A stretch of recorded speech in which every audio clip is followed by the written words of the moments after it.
Roma, Palazzo Chigi, ieri sera.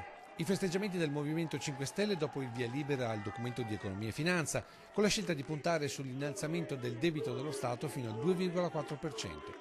Un numero che per i cittadini significa più capacità di spesa pubblica, ma anche maggiore indebitamento con gli investitori che chiedono più interessi a fronte di un prestito definito di maggior rischio rispetto ad altri stati. Dopo gli anni di tagli e di inevitabile depressione economica, con quello che molti chiamano un azzardo, il governo scommette sul principio dei maggiori investimenti pubblici che generano lavoro e quindi capacità di spesa dei cittadini.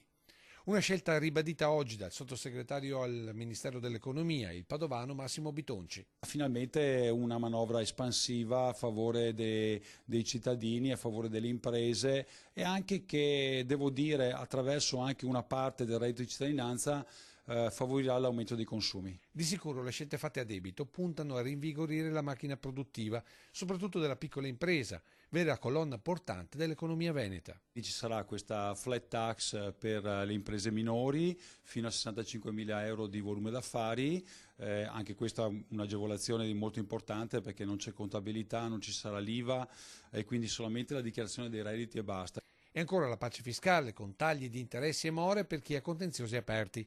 Infine i provvedimenti sul reddito di cittadinanza e sulla reimodulazione della soglia pensionistica. Si sta lavorando su un'ipotesi 62-38 fissi e quindi non variabili. Oggi la risposta è in chiaro e scuro dei mercati. Il 15 ottobre è quella ufficiale da Bruxelles.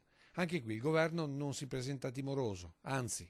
Assolutamente, perché intanto ci sono alle porte le elezioni europee e sappiamo già che politicamente il prossimo anno i movimenti come la Lega, il 5 Stelle, ma anche altri movimenti europei avranno un successo elettorale direi molto importante.